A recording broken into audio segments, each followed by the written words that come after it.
sunīši! Mani sauc Sandra, un es vēlos atrast savu iztrūkstošo puzles gabalu.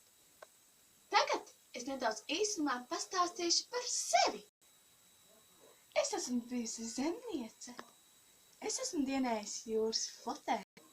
Es esmu bijusi basketboliste. Es esmu bijusi mežsaimniece. Man pieder māja. Man pieder neliels dārzs. Man pieder mašīna. Man pieder neliels kameliņš.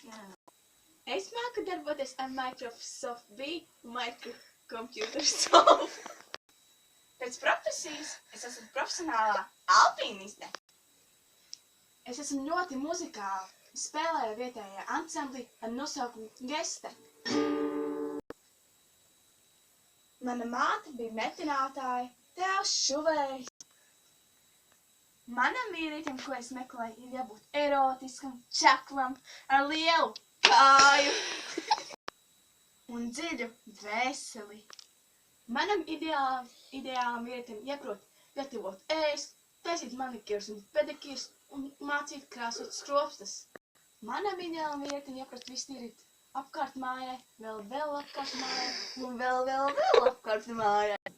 Kā pozitīvais aspekts būtu tā, ka mans vīrietis prasa izvēlēties modernas somas.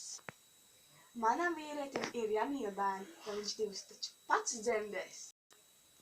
Vēlamais vecums būtu no 31 līdz 32 gadiem. Man patīk vecāki vīrieši. Ja esmu tev iepatīkusies, un noteikti esmu iepatīkusies, tad uzmeklē mani lieliskās sievietes.lv